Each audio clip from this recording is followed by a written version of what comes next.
If you're sitting here, I'm guessing that you may have wondered at some point if you're getting enough protein, enough B12, enough of everything, really. And this is one of the most common concerns that women have on their healing journey when they're trying to incorporate more healing foods, because what they're hearing from social media and all of the marketing that we are inundated with is protein and deficiencies, and you can't get enough of that unless you're eating copious amounts of protein. And that's one of the biggest factors, the biggest question I get. But today I am super excited because what I want to share with you are my lab results. And I've been vegan for almost 3 years now, all right? And I was leaning into plant forward for about 11 months prior to going completely plant-based. And I have lab results from previously in my omnivore days, as well as lab results from 2024 and my most recent lab results from just a couple days ago, so June 2026. So I'm super excited to share that with you, what it means if you're on your healing journey or if you're concerned about the nutrition that you're receiving from your food on a daily basis. We're gonna talk about it. But before we jump into that, if you're new here, my name is Courtney Soma. I am a board certified health and wellness coach, holistic nutritionist, and certified personal trainer. If you hear anybody in the background, I'm recording with my little ones home today. So if you heard an ow, that was him. You may not have heard it. But in any event, I am excited to share my journey. I have been diagnosed with 10 chronic conditions, okay? And I have had a very long journey, mostly with chronic pain, hypermobile Ehlers-Danlos syndrome, POTS, mast cell activation, and chronic migraine, all right? And I have primarily used food as medicine to help my body heal when conventional and even alternative methods were not supporting me, all right? Now, it wasn't all food. There are many layers to healing, but food was the number one thing that helped propel me forward on this journey. But just like anyone else, I want to make sure that I'm feeding my body and fueling it with all of the nutrients that it needs. So today I want to share some real honest results with you, talk about what it means and what it could mean for you. Okay, so the first value that we're going to talk about are liver enzymes, and they are the ALT and AST enzymes. And I have my values pulled up, so I am going to reference those. Normal values under 20 is optimal, okay? So in April 2022, this was before I even considered going plant-based, and real quick, I'll just walk you through that journey. April 2022, I was in the thick of my symptoms, and I was getting lab work for those reasons, multiple doctor's visits, as well as later in 2022, where I had another set of lab work. 2023 in January was when I was exposed to plant-based eating as a potential benefit for migraine, and I was very concerned about plant-based eating, okay? I was a personal trainer and sports nutritionist at the time, and I was very concerned about B12 as well as protein intake, and I liked eating meat. I never saw myself going completely vegan, yet here we are. But that was the beginning of 2023. It took me about 10 to 11 months of research to actually make the transition, and I finally transitioned later in 2023 to completely plant-based. Something had to give. And now here in 2026, we're going on 3 years fully plant-based. And I've got lab work across the span of it. So we've got 3 draws from 2022, a draw in 2024, and now a draw in 2026. So my liver enzymes in April of 2022, the AST was 19 and the ALT was above optimal at 23, all right? December 1st of 2022, I had an AST level of 21 and a remarkably high ALT level of 43, which actually scared me. I was really nervous about this. Liver is an essential organ, and I didn't know then what I know now about the role of the liver in overall health and how crucial it is in all of the functions that it performs. It performs over 500 functions. It's way more than just a detox organ. But even then, I knew that this was alarming. It was alarming to see on my blood work, okay? Now, since then, December of 2024, my AST has dropped to 15 and my ALT has dropped to 17. And currently, my enzymes are sitting at 18 and 16 respectively. So those are in the optimal levels. And for those of you that don't know, if you're on your healing journey or you're dealing with chronic symptoms or migraine or chronic pain, fatigue, the liver is crucial in helping you heal and restore. And it's one of the most overlooked things in healing, and it's completely untouched by Western medicine when we're dealing with these things. I had to learn all of this on my own and experiment on myself, and now that's what I help my clients with. So those were the liver enzymes. I went from a stark shocking 43 down to 16 for my ALT.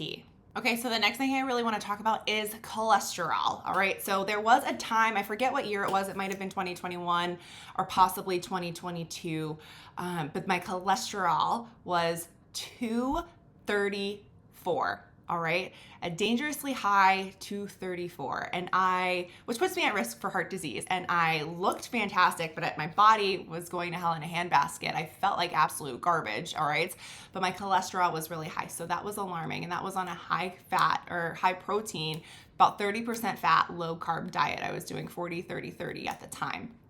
All right, my values for December of 2024 were actually 183, and most recently my total cholesterol is 159. Now within that, my LDL is 100 and optimal is under 100, okay? So that's borderline. That could definitely be worked on and improved a little bit, but I am starting to focus a little bit more intentionally on liver support and lower fat, which is wildly beneficial for my health, my energy, my skin. It's been absolutely crucial on my journey, so that's a continual focus. Optimal cholesterol, by the way, is under 180, and I know that some people are going to come out of the woodwork upset about that. Sorry, keep doing what you're doing. I'm going to do what I'm doing because I feel amazing. All right, so like I said, my value was 159. Non-HDL cholesterol was 120, optimal under 130. My HDL is a little low, all right? So we do typically want it to be over 55. My HDL was 39. But here's the caveat. When you are on a lower fat, plant-based nutrition plan, HDL is going to tend to be lower. Why? Because you're not exposed to as much fat and those fatty acids and those molecules. There's not as many to be cleared of. Now, obviously my LDL is like borderline at that optimal level, should come down a little bit. So some things that I might implement is adding in some chia seeds later in the day. I still want to give my body and liver the time to continue to flush and detox in the morning by doing lower fat mornings, but implementing and adding those chia seeds in later in the day to get some omegas in and maybe balance out that HDL. But again, I'm not exposing myself to cholesterol or a lot of saturated fat or fat in general. So when you're not exposing yourself to that, the HDL is going to be lower because you don't need as much of it to shuttle out the bad cholesterol. Okay, B12. This is another one that I get a lot of, and it is a huge concern for people. First and foremost, I want to point out that people eating any kind of diet are low on B12 these days. And here's why.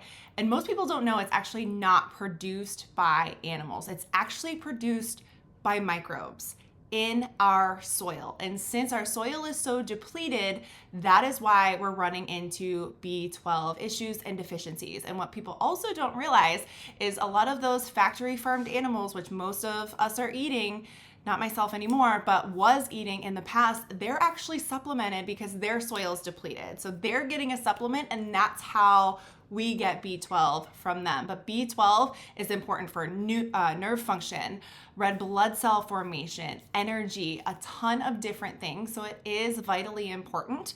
I don't have all my values. I wish I had my values from prior to going plant-based, but in December of 2024, my B12 level was 648. And currently it's actually 752. Now I will say I do not supplement on a regular basis. However, the few days prior to this test, unintentionally, I was supplementing with a liquid B12, just the Vimergy 1 dropper full a day for only a few days because my bottle actually expires this month. So it was really expensive and I don't want to let it go to waste, but I was not supplementing in anticipation for this test. I was just supplementing to utilize the bottle. That being said, my values are nowhere near being deficient, which means even 3 years being plant-based, my B12 is in the optimal range and I'm doing well and thriving in that area. So it just goes to show that you do not need to be incredibly worried or fearful about B12, especially on a plant-forward diet. Okay, so blood sugar, this is also a huge concern. You see people everywhere that are worried about blood sugar, making sure they're eating balanced meals, whatever that means, in order to maintain a stable and healthy blood sugar. And yes, blood sugar is vitally important to be aware of, but there are a lot of things that are lost in translation when it comes to blood sugar. I have done a masterclass on insulin resistance in the past. I'm actually going to run it again and post it here on YouTube. So I'll link that at the end if you want to check it out. But blood sugar is huge everywhere. Even people that aren't diabetic or pre-diabetic are talking about blood sugar. And if you want to know the truth behind what causes insulin resistance and blood sugar dysregulation, be sure to watch that video when it's posted. Again, I will pop it at the end of this video so you have easy access to it. But I have been on a very high carb, low protein, lowish fat nutrition plan for quite some time. Now, I used to have issues with reactive hypoglycemia around the 2020 era and did have some blood sugar dysregulation issues there. This is a time where I was focused on the higher protein, lower carb, and that was the 40-30-30 split with 40% protein, 40% carbs, 30% protein, 30% fat. I might have got that mixed up earlier as well, but the 40-30-30. And in April 22, my glucose in the morning, now these I think are noted as non-fasting. So we're 90 and 96. I don't know if I had caffeine or anything like that or what was technically in my system, but it was noted as non-fasting. December of 2022, for the second draw that I had that month was 88, and that was a fasting value. This is a fasting omnivore heavy protein value. All right. December 2024, this was after, over a year of being vegan, and this was a fasting value and it was 85. All right, so not much of a change, but a little bit of a drop. And my HbA1c, which is interesting, was 5.1%. Okay, so that was December 2024. Not worried about protein, not worried about fat, just doing my thing. Okay, now June 2026, now I am on a little bit of a cleanse. It's very high fruit. Okay, so I'm eating almost entirely fruit with leafy greens for dinner and some avocado as a dressing. This is a 10-day thing that I'm doing. I'm experimenting on myself, but I had the blood work done at this time. But again, my diet is almost entirely fruit and my fasting glucose is 88. And keep in mind that I've been high raw for at least the past 18 months, probably closer to 2 years, eating a lot of fruit and then having basically whatever I want for dinner, which was usually cooked Buddha bowls, red bell pepper nachos, things like that. My HbA1c is now 4.8. Okay, so I went from 5.1 to 4.8 and I'm eating mostly carbohydrates. Not at all worried about protein and just limiting my fat. All right, so this just goes to show that it just flies in the face of all of the marketing and information that we're receiving. Carbohydrates are not the cause of insulin resistance. If that were the case, my HbA1c would be going up and it would be getting worse, but yet my HbA1c has gone down. All right, so if anyone out there is worried about carbohydrates being the cause of insulin resistance and having fruit fear, fear not, because the actual evidence shows that this is not the cause of blood sugar dysregulation. All right. It's something else. And check out that video because you're going to want to see it. It's juicy. Okay. A little side note that I want to throw in there. Fruit is so cleansing and so healing. It is the perfect food for humans. And yet we're running around with brain fog and chronic conditions, pain, low energy, chronic fatigue, and we're limiting our whole food carbohydrates. I'm not saying go out and eat cupcakes and muffins and pizza and all these things. They can taste delicious, of course, but we're fearing fruit for absolutely no reason, and we're limiting our healing. If you're limiting fruits and vegetables, you're going to be limiting your healing, period. Okay, so now the big shebang, protein. This is what everyone wants to talk about. It is so pervasive. You see protein at Starbucks and on Pop-Tarts and every processed food and every whole food talking about the protein content. And first I want to say a couple of things. Yes, we need protein, but what we don't need is chunks of protein or meat. I used to think that's what we needed to get protein. What we actually need is amino acids, because what the body does is we break down what we eat into amino acids and then we store those and pull from them as necessary. All right. So just because we're eating meat doesn't mean we're building muscle. It'd be like eating an eyeball for eyeball health or fingernails for fingernail health. And until you really think about it and understand the science, it makes sense. Eat meat, get protein, build muscle, right? But what they're not telling you is all of the research that shows the negative effects of protein. All right. So we're not going to dive into that. I did actually record a video specifically on protein. I have to redo it because I had an issue with my computer. It will be linked at the end here as well, because it's really fascinating, really eye-opening. But the issue here is that people are so concerned with consuming plants and not choking down 20, 30, 40 grams of protein per meal.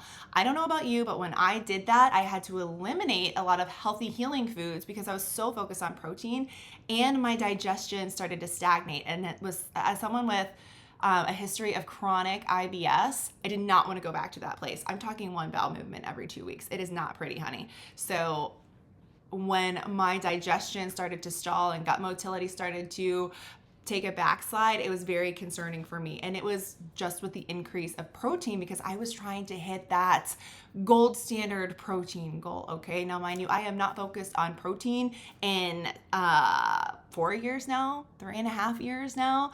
And we're going to talk about the blood work. Okay. So first and foremost, I do want to say my BUN, blood urea nitrogen, pre-vegan, I've got levels of 15, 22, 19, and then December 2024 on a plant-based diet, 11, and now it is 6, okay?